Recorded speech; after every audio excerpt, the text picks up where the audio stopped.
Do they ever say, well, now you got to throw in a Directive plug on the next one? I've been asked by some people. What's your price to do that? Yeah, the truth is, I'm a sucker for a Yeti mug. Plan's low, it does the plan. I'm Scott Logan, and we're making fun of marketing. Hello, everyone. Thanks for joining us on the Making Fun of Marketing podcast. You've got a hard job, so we want to make a little light moment for you in your day. So in order to do that, today we have Tim Davidson with us, who is the marketing director for Directive. Directive is a performance marketing agency for software companies, and self-proclaimed semi-funny, though I would actually say funny. I enjoyed the skits and everything that I see online, and I almost feel like this should be your show, not my show, because I know that you probably do a better job than I do of making fun of marketing or mocking it. But yeah, welcome to the show. I've never been more excited for a show because of the title. Yeah. This is the most perfect title for a show that I can be on ever. I mean, it's probably the most common phrase in B2B is this is just the way it's always been done. And yeah, people like to live by that. Do you have a moment that frustrated you recently that you might want to point out? I do. And I will say it's recent, but also happened many times because it just doesn't stop and it doesn't seem to get better. The B2B buying process. That is a thorn. So recently, I actually was looking at some platforms. I actually requested a demo from 7 of them. You know, I was going deep on this because I've used this kind of platform before, and I wanted to really understand what the options are out there. I know a lot of people don't usually do 7, but this is... I don't even know that I'd want to evaluate 7. That's a lot of work for yourself. It was especially frustrating. But, you know, half of them didn't even understand what they do. Even though I knew they were the platform, I just didn't understand what they do by the headline of their website. 4 of them had pricing pages. 1 actually had pricing. 3 did not have pricing. They said, talk to sales. Which, all right. It's kind of a little beat and switch. But that's fine. I just kind of looked past it. But then I did request a demo for all of them. And 1 of them had a scheduling link, so that was easy, right? I love the scheduling link. Just look at my calendar, schedule it. 6 of them had the classic thank you page. Hey, someone from our team will reach out in 24 to 48 hours, something like that. And they're always going to email you. The problem with that, what happened is my company email has a spam blocker, and I use something called gated, which, as you can imagine, gates a lot of emails. So them trying to get a hold of me to schedule a demo was a nightmare because they were getting gated or under the spam blocker. So 1 actually didn't even reach back out, but it was like a nightmare trying to get all these scheduled. Like, it was brutal. And then it gets worse. So I actually had the demos, right? I don't work at Microsoft. I don't have a VP title. I have a CXO title, but I do have a director title. I would assume I have some buying power, but most of them still gave me like the SDR qualifying call. They were asking the questions, the decision maker, and some of them I get for personalization, and actually 1 of them did have a very personalized demo. The others, it was not that personalized. It was just, they were qualifying. Logo on the first slide, if that. Yeah, and then also dishing out the, we're in the Gartner report, GT grid, which is, You're like, that's why I fill out the form. I don't need to know that again. But, I mean, by that time, it's 3 weeks in. I needed this platform 2 weeks ago, right? Yep. And then some didn't give me pricing in the second call, which that blew my mind, where others did. And, to be fair, 1 of them, they had to do like custom pricing. The others could have gave me a ballpark. Whenever someone won't give me a ballpark, I literally just say, okay, should I assume it's $100 a month? Or should I assume it's $1 million a month and we'll just cancel all future calls from this time out? You can give me a ballpark. You know what the ballpark is. Well, it depends. Usually at that point, they'll like give you something, like give or take 20,000 from 30 because I'm an SDR or an AE. They damn well do know, and they can give you more accurate ballpark. There's no way they don't know because they're calculating their commission as they're having that conversation with you. Yeah, 100%. Yeah, it's just, I know it's crazy how hard it is sometimes to buy something in B2B. All right, I'm going to challenge you on this. Okay. If you just want a demo, you told me that you didn't really, you were frustrated by the qualification component of it. Should the SDRs even get the demo requests? Just straight to the AE? From a buyer's perspective, go right to the AE. And you can, use a scheduling link or something that has the lead routing. So like they saw director and employee, because everyone can see the employee size, even if you ask it, then you direct me to an AE. That said, I do know from the seller part, sometimes volume could be an issue. So you do need to play the game and figure out how to best route it somehow. If you're the AE assigned or you're the SDR assigned and it's a demo request and you don't have a scheduling link there, or even if you do, but you see that it was abandoned, just send them the invite and propose a time 1 to 2 days in the future. They clearly want that meeting. They probably want it soon. Like you said, you're delaying your purchasing cycle because of having enough meetings on their schedule. And so just put it out there. They'll tell you if it works or not. And we're seeing that, far more, like 3/4 of the time, the meeting that you send them, they'll make it work, especially in a demo request scenario. Actually, that's the funny thing, because if I mentioned the 6, they were going and getting spam blocked and gated. They just sent me something on my calendar. I would have thought it would have been a lot easier for me to go in there and say, oh, this time works or doesn't. If it didn't work, Yep. There's an option in Gmail. It says email them. It's very easy. Going back to your scenario of I'd rather have it go straight to the AE, but there are some scenarios where maybe the SDR does need to take a call because of volume, or maybe to know which team it goes to, or their routing isn't sophisticated enough, or their routing is just changing all the time, and you can't keep up on your lean data or Salesforce routing tools or whatever you use for that. How much qualification should the SDR do, and should they even be able to close like the small deals if your solution has a smaller solution, or should it strictly stay qualification? I mean, for the qualification, obviously it depends on what your platform does, right? Like if it's just qualification or if it's like the actual personalization, whether it's, they talk to agencies versus like MarTech vendors.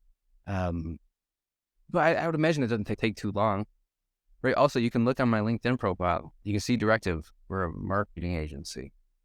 Do you sell marketing agencies? Is that the right persona? Is Tim the right persona? Yeah. Right. Like you should know, like if you have different AEs for fintech and industrial, the profiles on LinkedIn, you could pretty much tell by their website.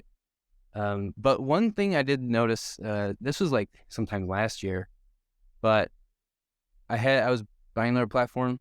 One on the first call is an SDR. They asked their questions. Like 10 minutes in, someone else hopped into the call. It was an AE. And what they were doing, I figured out on the back end, is the SDR was asking the questions, qualifying me, must have been slacking the AE that had a free time open and said, all right, this guy's good to go. Here's my notes. AE hopped on, SDR hopped off. I got everything I needed in the same call. Wow. I like that. So they were empowering their SDRs to say, hey, if you have one, to hell with booking the next meeting for that rep. If they're free, that rep wants to talk to them now. Just go do it. Yep. I loved it. I thought it was great.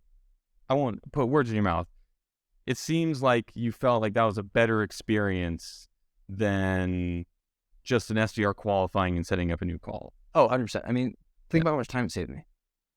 Yeah, exactly. And now you were done, and maybe you even were under the 30 minutes if they were to hand it off fast enough. Yeah, it was all the time I needed. I got everything I needed. It was perfect. It was like, I think some of it was probably, I went into it frustrated knowing it was an SDR call. Yeah. And then I was kind of, there's like that little surprise, but whatever, it works. Okay. This made me think of a bonus segment. I don't even have segments in this show, but we're going to make a segment.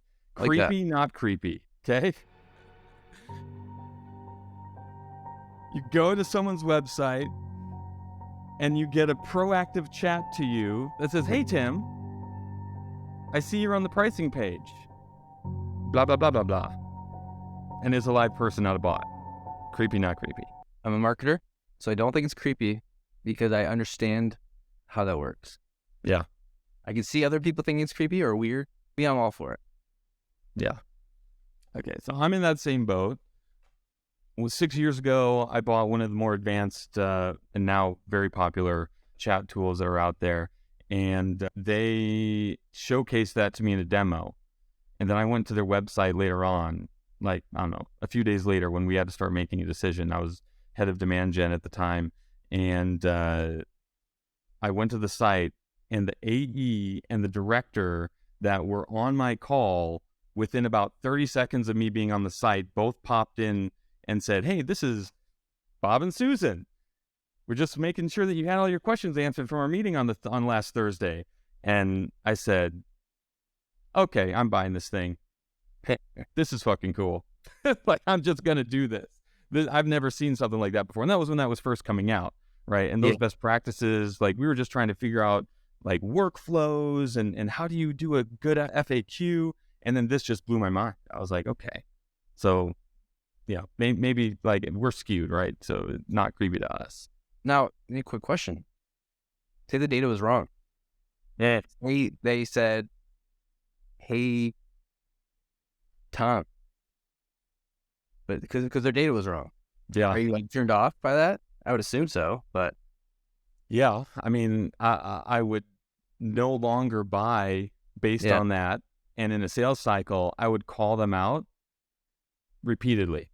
How did this happen? Why did that happen? What was it? What was wrong about the data? How are you finding IPs? Who are you cooking? How are you cooking? Like, I'd start getting into the details that would start to break apart the sale, just because I'm more nosy around the technical side of how things work. I think some people may just be turned off automatically. No, so that was actually a bad example because you're trying to buy that product. Yeah, if the data's wrong, the data's wrong. But I think I would say from, just because I don't understand how it works, like, sometimes if you're looking at a LinkedIn profile and they have 2 current spots, I've seen it where they'll say, like, my name's fine, but then they'll say, let's just say, because I have member Pavilion, they'll say, "Hey, Tim from Pavilion." And I'll be like, "Oh, okay. You were right, but it wasn't right." Like, it's So not that the throws me off company. every time. Yeah. And it's one of my past companies. I'm like, you couldn't take 2 seconds Yeah. to look at my LinkedIn profile and just know, hey, there's just there's like a 4-year lag in your data. I mean, it doesn't take a whole lot. I'm not saying do 10 minutes of research for every call, but look at their LinkedIn profile before you call. What is the thing that you've built at Directive that you're most proud of? It's very selfish, but it's been built into Directive, which is really cool. But my personal brand, like, the content I put out, it's been able to evolve into how we market a Directive, how we advertise, our messaging, all those things. So it's very interesting. I'm very proud of that because it's different. It's creative. There's a comedic flair to it. Yeah. And it's very, I like it, obviously, because I like to be more comedic, but also it's just interesting to see, all the people we talk to, they laugh. They're serious, but they laugh. I was wondering if that was going to be it, because I think a lot of folks are worried about, I know I am worried about 2 things. One, work is going to be like, okay, cool, got a following, but your job's over here. If I'm looking at it from an outsider's perspective, it's like 90% of this person's day is social media. And the other thing I worry about, besides that perception of, is we're going to get upset even if they don't say anything, talking about the interesting things. I'm like, I could talk about this, but am I going to alienate someone or make some mistake that is going to, like, raise an eyebrow? I got a story about that, but I want to hear your opinion here first. I will say I'm lucky in terms of my leadership. They invest in it, and the time and resources into my personal brand, because, it does bring back revenue to them as well. So it's like, was it like a plan with them? I like to do things on my own to start, just because I want to figure them out, and then I can kind of scale it or figure out, like, the best way to do it. This was on my own. This is something I've been wanting to do for a long time. I have a track record of starting per month and stopping, and then I stuck with it. It was one thing I just started on my own, and the traction just came. And now it's really hard to get other people to do it on a team, which is very frustrating. I found that too. Even just a post, like, hey, we're posting about this cool thing, even if it's not super salesy. They're like, baby. Yeah, it's tough. I've talked to a lot of people about it too. It's like you gotta want it. Like, internally, you have to want it to do it. You can't just you can't incentivize people. You can't force them. They won't do it right. They just won't. Do they ever say, well, now you got to throw in a Directive plug on the next one? It's got to be like a Directive thing, because you'd never do that. That's a good point. I'd never do it. That's out of my shtick. I try to. I'm playing the long game here. No, they don't. They don't. I've been asked by some people, not leadership, but other people about some other stuff. I don't think I ever have. What's your price to do that? Everyone's got a price. 50 grand, and you'd say, I'll do a plug. That's fine. Yeah, the truth is, I'm a sucker for a Yeti mug. Depends though. It does depend. It depends on what the post is too, like, or is it something that's even aligned? Like, I don't know much. I just know marketers. Yeah. Like, anything with like cybersecurity or anything like that, that'd be a mess. Yeah. Yeah. Nice. You even did a post recently that said, be controversial. Well, is that going to get you in trouble or not?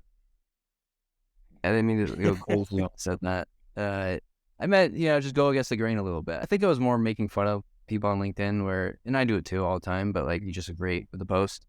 Oh, nice job. That's cool. I agree. But I think there's a lot of value in actually just saying, no, I think you're wrong. And, here's why, or showing different data. Yeah. Have you ever had like a backlash of people saying how inappropriate of you? I've never had that. Okay. I've never had that. Maybe that's a bad thing. Maybe I do need to.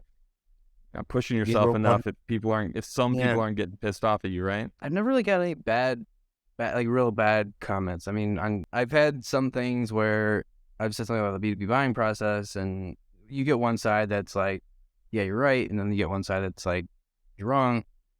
But it's still like healthy conversation. Yeah. I've never had anything inappropriate. Luckily. Yeah.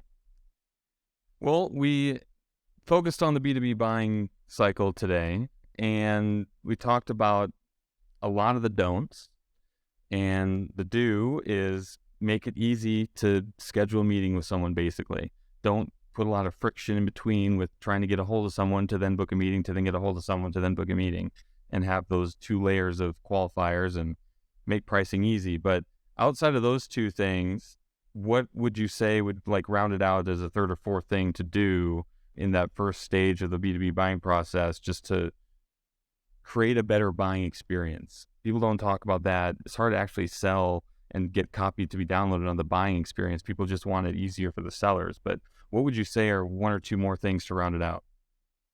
I think one thing, and I think it's a very small thing, but I could feel it on that first call, is when they really did the research.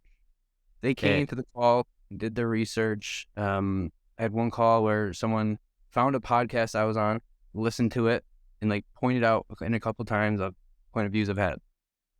They looked at my content, they looked at Directive, and they had some information that you'd have to I knew they spent the time to look for and put together. It gave me a better feeling, even though it was still a qualifying call. Nice. Did you take the second call? Yes. You did take the second call. Okay. Now the kicker, if someone wrote it just using ChatGPT, would you be able to tell?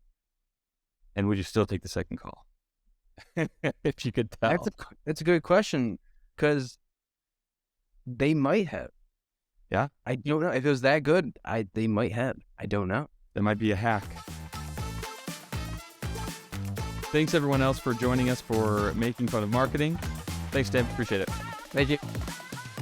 Hopefully this was a bright spot in your day. You can go ahead and listen to more episodes at chronologic.com/podcast, and give us a 5-star review and subscribe if you just want to hear more and get it fed to you. Thank you. Have a great day, everyone.